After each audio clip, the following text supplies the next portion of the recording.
দর্শনের মহাবিদ্যার আমাদের পরমারাধ্য শ্রী গুরুদেব জগৎ কল্যাণের জন্য যেসব রত্ন ও কবচ আদি দিয়েছেন ও যারা তার সান্নিধ্যে এসেছেন সেই সব লক্ষ লক্ষ ভক্ত কাল সর্প দোষ কাটিয়ে ও তার উপদেশ মতো চলে জীবনের অন্ধকার হতে মুক্ত হয়ে প্রকৃত শান্তি লাভ করে চলেছে। শ্রী গুরুদেবের চরণে প্রার্থনা করছি জগৎ কল্যাণে অমর কথা পরিবেশন করুন। অনুষ্ঠান দেখুন প্রতি বুধবার থেকে রবিবার সকাল 6:30 থেকে 7টা পর্যন্ত রূপসী বাংলায় অমর কথা শ্রবণ করুন।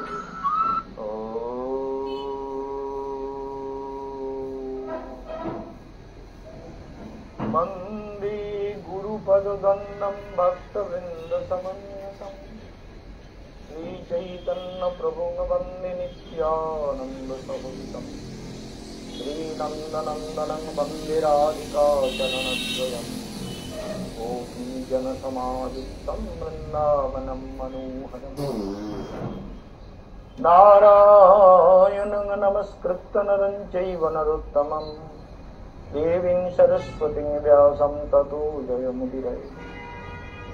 হরের নাম হরের নামৈব কেবলম কলো নস্তেব গতিরন্যথা।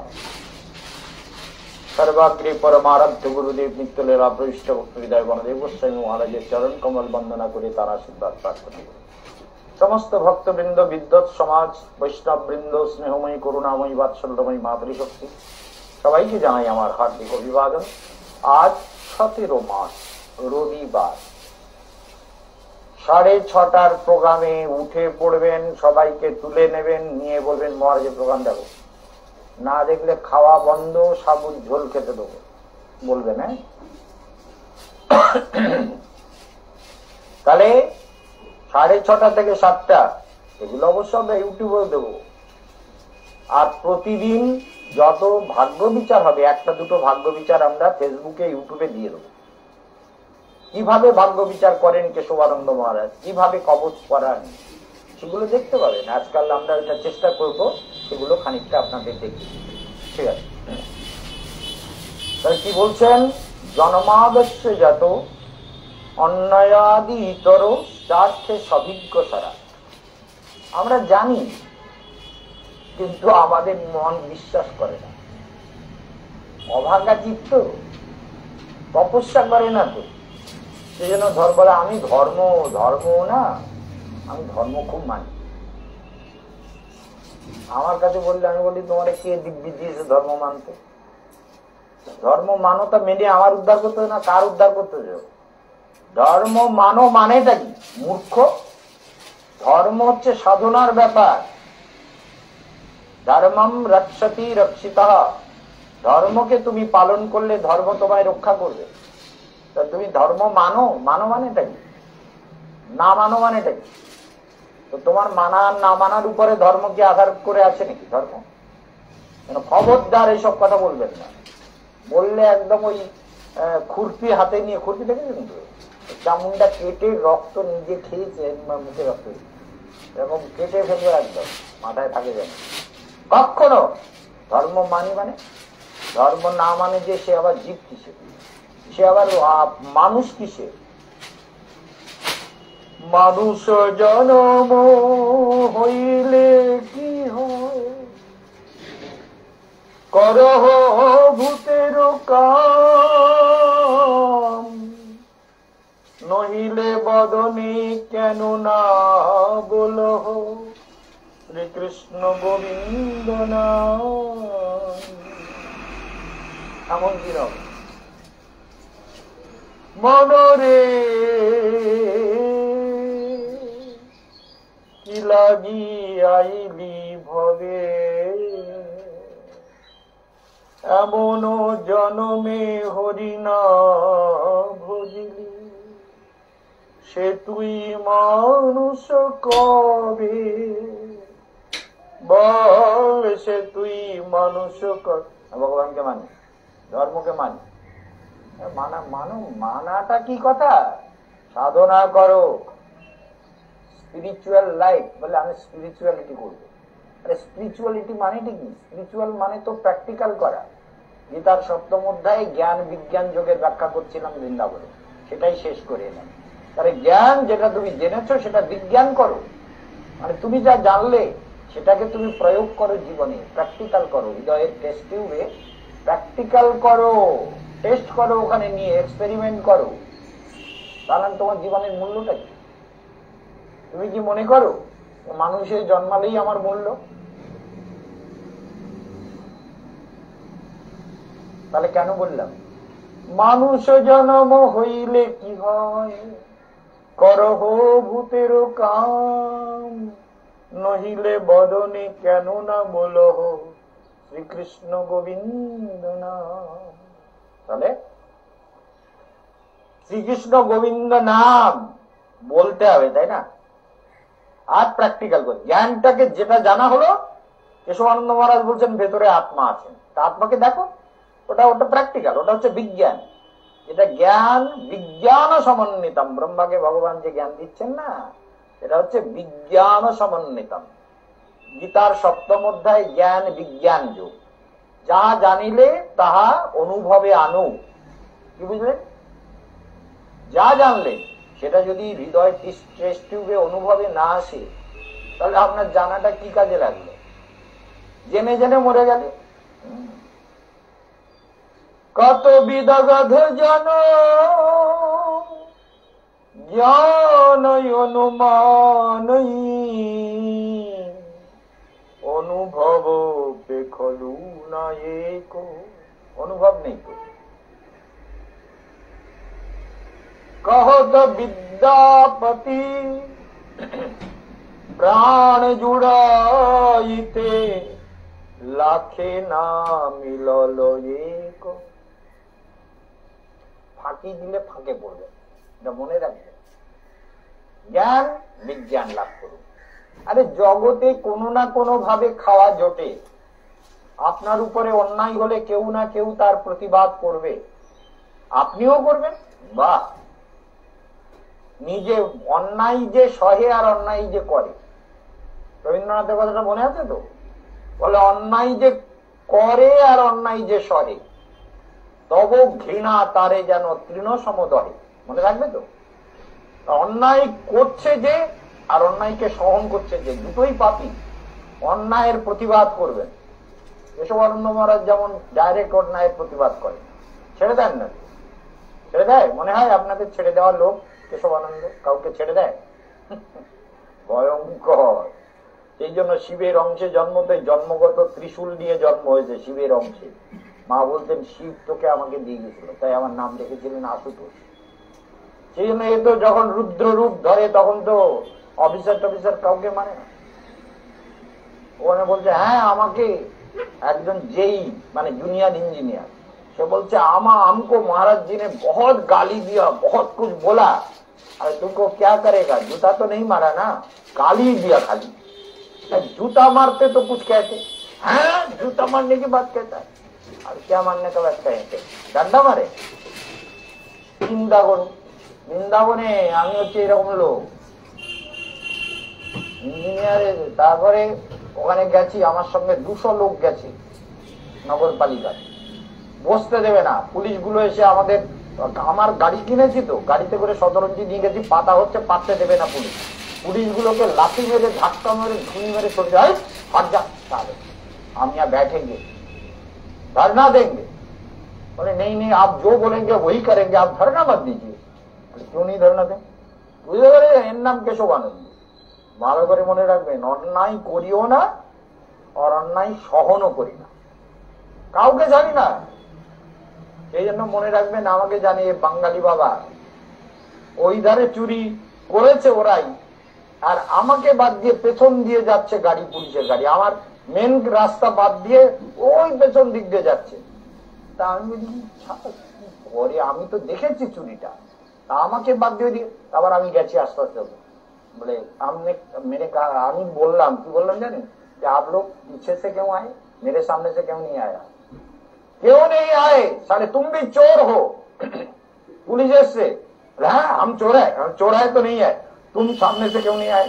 तुम उधर चक्कर लगा के गली के रास्ते से क्यों आया? हमने तो देखा पुलिस का कार आ रहा है, तो पुलिस उधर से हमारे पीछे से होके यहाँ आया, तो मेन रोड से क्यों नहीं आए? क्यों नहीं आए? चोर हो तुम सब मिलके यह चोरी किया। अरे आप साधु बाबा होके आप ऐसे क्यों बोलते हैं? आपको इतना गुस्सा नहीं करना चाहिए। अरे क्या करना चाहिए? चोरों का साथ देना चाहिए। इधर तुम सभी चोर हो। চিন্তা করুন, সকাল 9টার থেকে লাইট অফ করে দিয়ে, মেন লাইন অফ করে দিয়ে, সব তার ফার ইলেকট্রিক পোস্ট সব তুলে উগড়ে সব শেষ করে নিয়ে চলে যাওয়ার পরে 3:30টার সময় লাইন দিয়েছে। যখন ওদের তার ফার, আমরা ভাবছি সরকারি লোক, কিন্তু পরে জানলাম বলে চুরি হয়ে গেছে, তার পোস্ট সব চুরি হয়ে গেছে। আরে চুরি, ওগুলো সারাদিন লাইন অফ করে আমরা ভাবছি বোধহয় ইলেকট্রিক লাইনে কোনো প্রবলেম হয়েছে, তাই বোধহয় এইগুলো করছে, তুলে নিচ্ছে, কেটে নিচ্ছে, কিছু একটা ব্যাপার হবে। সব বলে चोरी हो गया। हमें चोरी हो गया, ताकि तुम तो चोर हो। लाइन बंद करके रखा था, वो लोग जब माल लेके चला गया तभी लाइन दिया। दिन भर हमारे पास करंट नहीं था, और अभी तुम आए वो पीछे से, हमारे सामने से नहीं आया, क्योंकि बंगाली बाबा थोड़ा किसी को नहीं छोड़ता, इसी डर के मारे नहीं आए ना। বুঝতে পারছেন? এর নাম কেশবানন্দ। আমার ভয়ে পুলিশও সামনে আসে না, ভয়ঙ্কর। এই জন্য মনে রাখবেন, আত্মাকে খুঁজবেন, তাহলে আর ভয় হবে না। ভগবানের সাধনা যে করে সে কখনো ভয় করে না। আপ কিসি সে নেই, কিসি সে কেউ না, কেন ভয় করব? তুমি কে? মানুষের বাচ্চা না কুত্তার বাচ্চা যে তোমাকে দেখে আমার ভয়? কুত্তা কামড়ায়, সে তো সাবধানে থাকতে হয়, আর কোনো ভয় তো করি না। মানুষের বাচ্চাকে ভয় করবো? যাই হোক, কেশবানন্দ এসব বলতে ছাড়ে না, মনে রাখবেন কথাগুলো। সেই জন্য টেনে ব্রহ্মহৃদয়, তাহলে আমার হৃদয়ে ভগবান আছেন। যা আদি কবয়, যিনি সৃষ্টির আদি কবি ব্রহ্মা, বুঝন্তি যৎ সুরায়, দেবতাগণ পর্যন্ত যার প্রতি মোহগ্রস্ত হয়ে যান, মানে তাদের বুদ্ধি কাজ করে না। এই জন্য মনে রাখবেন, এই যে আমাদের 33 প্রকারের দেবতা, 33 কোটি নয়, 33 প্রকার, 33 প্রকার গুণের অধিকারী যেসব দেবতা বৃন্দ আছে, তার মধ্যে অষ্টবসু আছে, অর্জমা আছে, রুদ্র আছেন, ইন্দ্র আছে, বরুণ আছে, কুবের আছে। এরা সব এই পৃথিবীর বিশেষ দেবতা, যাদের আমরা পূজা করি। আর কিছু কিছু দেবতা হচ্ছে লৌকিক বা গ্রাম্য দেবতা। ভগবান বলছেন এদের পুজো করলেও আমি শক্তিধর, আমিও এদের প্রতি শ্রদ্ধা বিধান করি। তামেব বিদদাম্যহম, আমি তাদের প্রতি শ্রদ্ধা দিয়ে থাকি, যাতে শ্রদ্ধাপূর্বক করে, কিছু তো পাবে। যেমন আপনি বাজারে 200 টাকা নিয়ে যদি যান, তাহলে 200 টাকার মালই তো কিনতে পারবেন, 2 লাখ টাকার মাল তো কিনতে পারবেন না। ভালো করে মনে রাখ, বলে এই কথাটা আবার বলতে হয় নাকি? আপনি বক্তৃতা আবার এই কথা তুলছেন কেন? বলে ভালো করে বোঝো, কেশবানন্দ বলছে 200 টাকা নিয়ে গেলে 200 টাকার মালই পাওয়া যায়, 2 লাখ টাকার মাল পাওয়া যায়। তেমনি আপনি যেরকম সাধনা করবেন, সেই দেবতা ততটুকু ফল দিতে পারেন যার ভান্ডারে যতটুকু আছে। এটা মনে রাখতে হবে, বুঝেছেন কথাটা? অর্থাৎ আমার পকেটে যতটুকু টাকা আছে ততটুকু মাল বাজার করতে পারবো, ঠিক দেবতারা তাই, তার সামর্থ্য যতটুকু ততটুকু আপনাকে ফল দেবে। সেজন্য ভগবান বলছেন, অন্তবত্তু ফলম তেষাম তদ্ভবৎ কল্পনেই দোষাম, দেবান দেবযজ জানতি মদ্ভক্ত জানতি মামক। তাহলে দেবতার পুজো করলে যেসব ফল পাবেন সেগুলো কেমন? বলে অন্ত, তার শেষ হয়ে যাবে। কারণ আমার যদি হাজার হাজার কোটি টাকা থাকে, তাহলে মার্কেটিং করলে শেষ হবে না। যদি 200 টাকা নিয়ে বাজারে যাই তো শেষ হয়ে যাবে, কিনতে কিনতে বলে আর টাকা নেই, দয়রে এটা কিনবো বলছিলাম, হলো না। কি বুঝলেন? এমনি দেবতার পাওয়ার যতটা, কেশবানন্দ দেবতাদের সঙ্গে নিরন্তর জুড়ে থাকে, দৈবী শক্তির প্রভাবে অনেক রোগ সেরে দেয়।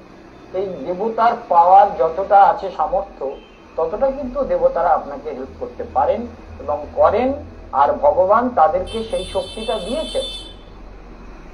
সেই শক্তিটাকে, যেমন ভগবানের 6টা ঐশ্বর্য বললাম, কেশবানন্দের ওই ঐশ্বর্যগুলো আছে কি? একটু একটু আছে। সমগ্র ঐশ্বর্যস্য সমগ্রস্য, সমগ্র ঐশ্বর্য কার? ভগবানের। বীর্যস্য, সমগ্র বীর্য মানে শক্তি, আমারও শক্তি আছে, শক্তি দিয়ে অনেক কিছু উল্টো পাল্টা করতে পারি, কিন্তু ভগবানের মতো করতে পারি না তো। ভগবান সব উল্টে দিতে পারে। অকর্তুম কর্তুম অন্যথা কর্তুম সমর্থা। দেখেছেন, হিমালয় একদিন সমুদ্র ছিল, এখন হিমালয় হয়ে গেছে। বুঝতে পারছেন?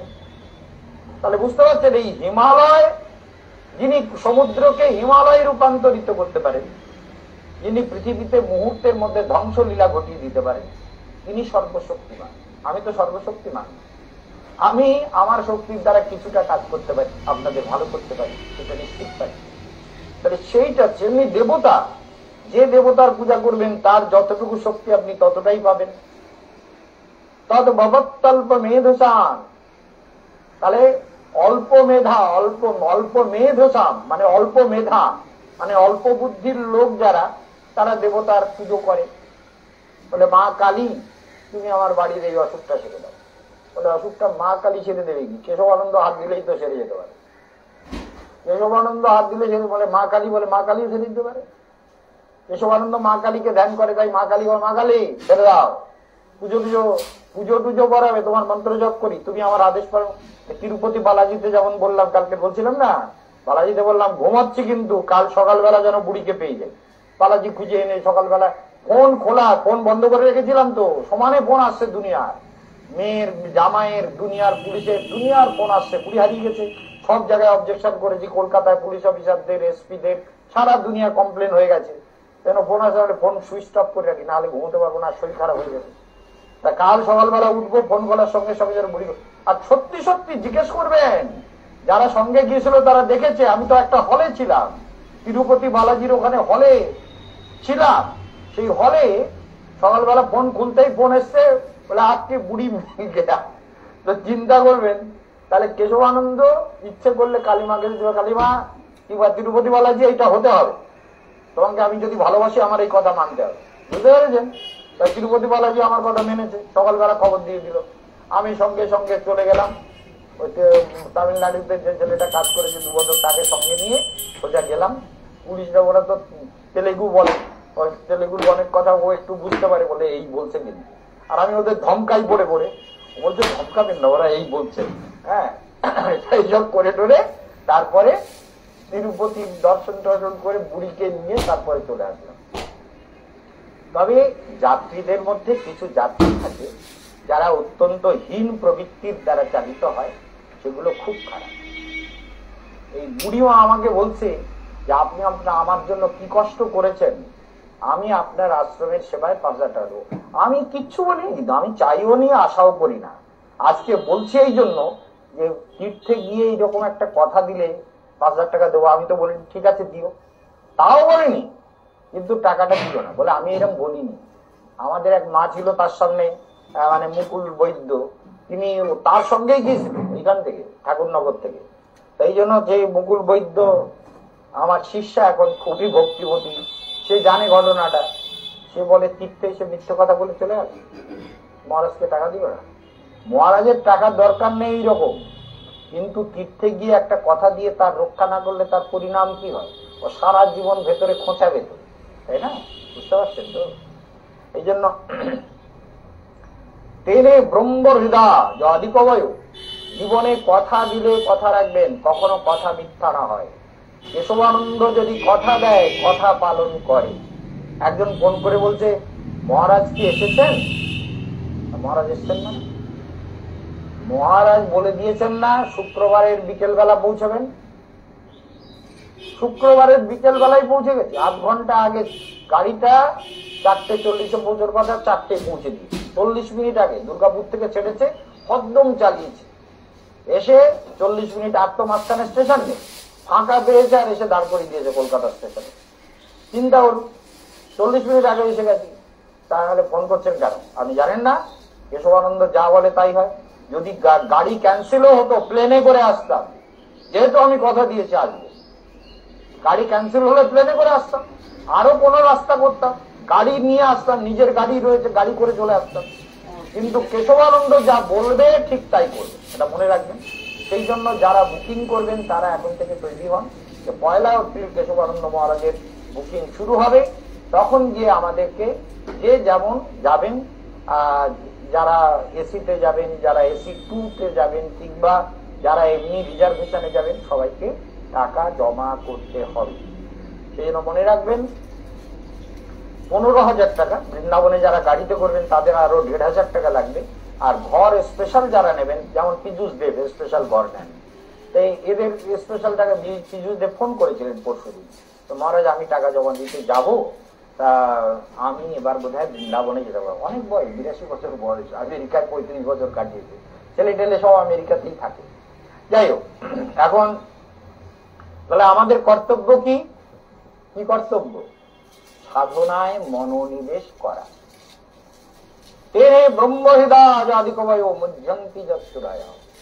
ভগবান কেমন তত্ত্ব বলুন তো? তিনি আপনার অন্তরে, বাইরে, আকাশে, বাতাসে, চন্দ্রে, সূর্যে, গ্রহ, নক্ষত্রে সর্বত্র বিদ্যমান। সেই জন্য অন্তবত্ত ফলম তেষাম তদবত্তল্প মেধসাম, অল্প মেধসাম। অল্প মেধা বোঝেন তো? মেধা মানে বুদ্ধি। অল্প বুদ্ধির লোকেরা ওই অল্প ফল দিতে পারে, ওই রকম দেবতার পুজো করে। ফল পায়, ফল পায় না তা না, ভগবান বলছেন অবশ্যই ফল পায়, আর ও ফল আমার মাধ্যমেই পাবে। তাহলে আপনার দেবতার পুজো করতে তো ভগবান নিষেধ করেন, কিন্তু অল্প বুদ্ধি বলছে। যাদের গভীর জ্ঞান হবে তারা ভগবানকে অবশ্যই সাধনা করবে। আর দেবতার পূজা, কেশবানন্দ দেবতাকে প্রণাম করে প্রার্থনা করে, সবাইকে প্রণাম করি, কিন্তু আমি ধ্যান করি তো আমার আরাধ্য দেবতা কৃষ্ণ, নারায়ণ, নিরন্তর। কখনো কখনো ধ্যান করতে করতে এখানটা আগুন জ্বলতে থাকে, জানেন? এই এত হঠাৎ একটা কথা বলে ফেললাম যেটা বলা উচিত ছিল না। তো এই অদ্ভুত দিব্য শক্তি জীবনে তো আমি দেখেছি, পেয়েছি, অদ্ভুত।